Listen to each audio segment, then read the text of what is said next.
যেভাবে ভাঙচুর চালানো হয়েছে, এটাকে আপনারা কিভাবে দেখছেন? দেখুন, অত্যাধিক সাহস পুলিশ দেখিয়েছে। কোন পারমিশনে, কোন অ্যারেস্ট ওয়ারেন্ট নিয়ে আজকে অফিসে, একটা পার্টি অফিসে তারা ঢুকতে পারে? তারা নিজেরা মগের মুলুক পেয়ে গেছে, যা খুশি তাই ইচ্ছে করছে। এবং মন্ত্রীর স্বামীকে কোনো আমাদের বিজেপির কর্মী একটাও হাত দেয়নি গায়ে।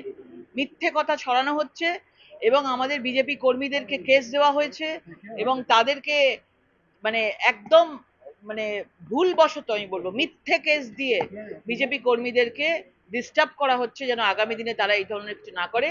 মন্ত্রীর স্বামীর গায়ে কেউ হাত দেয়নি, তাদের নিজেদের লোকেরা হাত দিয়েছে, সেটা তারা বিচার করুক। কিন্তু এই যে রাত্রিবেলা Trinamool party officer, BJP party officer তালা ভেঙে ঢুকেছে, এটা ঘোরতর অন্যায় করেছে এবং মানুষ ক্ষেপে আছে, মানুষ, বাঁকুড়ার মানুষ জবাব দেবে।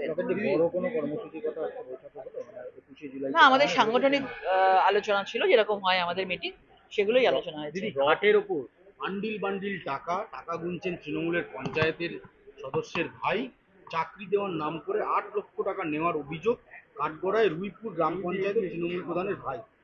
এটা নদীয়ার কথা।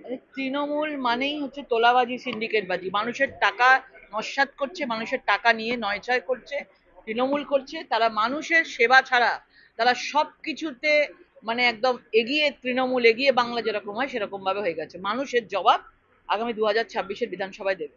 নদীয়ার কালিয়াচকের, মালদার কালিয়াচকের 1 নম্বর ব্লকের একটা ঘটনা আসছে সামনে। তৃণমূল কংগ্রেসের ব্লক সভাপতি ছাইরুলের বিরুদ্ধে তোলাবাজির অভিযোগ তুলছে, তার বাড়ি ভাঙচুর করা হয়েছে, আগ্নেয়াস্ত্র হাতে নিয়ে পাল্টা তার অনুগামীরা দাপিয়ে বেড়াচ্ছে। এটা পরিষ্কার বোঝা যাচ্ছে যে আর মানে কোনো কিছুই ভেতরে নেই তাদের। সবকিছু ওপেনলি চলছে, প্রকাশ্যে ডাকাতি, প্রকাশ্যে অস্ত্র নিয়ে ঘোরাঘুরি, এবং তাদেরকে শাস্তি দেওয়ারও কেউ নেই। পুলিশও তৃণমূলের ক্যাডার, ক্রিমিনালও যারা তারাও তৃণমূলের ক্যাডার। মানে মমতা বন্দ্যোপাধ্যায় নিজেদের মানে পুরো দলটাই চোর ডাকাতে মানে সন্ত্রাসবাদীতে ভরে গেছে। প্রধানমন্ত্রী ছবি তুলতে গেছেন, বিমানকে সামনে রেখে ছবি তুলেছেন, আপনারা কোনো তালিকা দিচ্ছেন না কতজন মারা গেছে। সিঁদুর নিয়ে তো কটাক্ষ হয়েছিল, এবার বিমান দুর্ঘটনা নিয়ে কটাক্ষ। এবং যে ছবি দেখানো হয়েছে সেটা সংবাদ সংস্থা এনআই এর ছবি ছিল, সেটাকে বিভিন্নভাবে ক্রপ করে দেখানো হচ্ছে। মানে কিভাবে প্রধানমন্ত্রীকে কিভাবে ট্রোল করা যায় তার পুরোপুরি ভাবে চলছে। আগে এতজন মানুষ মারা গেছে সেই দিকে না লক্ষ্য রেখে কিভাবে রাজনীতি করা যায় সেটাই দেখা হচ্ছে। কতজন মারা গেছেন না গেছেন আপনারা প্রত্যেকে দেখেছেন যে তাদের লিস্ট এয়ার ইন্ডিয়া বার করেছে এবং ডক্টরদের লিস্ট দিচ্ছে। যারা কেউ যদি না জানতে পারে, পড়তে পারে, সেটা তাদের ফল্ট। আচ্ছা, মহেশতলার ঘটনায় যাকে গ্রেপ্তার করা হয়েছে নবীন চন্দ্র রায়, তার পরিবারের লোকজন বলছে যে তিনি তিনি তিনি কোনো এরকম ধরনের কাজ করেনি, তাকে ফাঁসানো হচ্ছে বিজেপি কর্মী বলে বিজেপি ফাঁসানো হচ্ছে RSS। একদম মানে ইচ্ছে করে আরএসএস বিজেপি কর্মীদেরকে এখন থেকে শুরু হয়ে গেছে।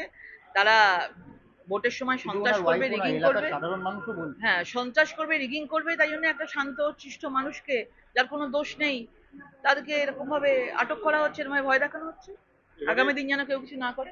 এবারে রথযাত্রা নিয়ে আপনাদের মানে বিজেপি দলীয় তরফে কোনো প্রোগ্রাম বা কোনো রকম কোনো কর্মসূচি? না, আমাদের কর্মসূচি যেমন তো রথযাত্রায় তো আমরা প্রত্যেকেই যাই, এটা তো সামাজিক কর্মসূচি, এটা তো পলিটিক্যাল না। আমরা সবাই সব জায়গায় যাই, আলাদা করে কোনো কর্মসূচি ডেফিনেটলি এরকম তো আলোচনা হয়নি।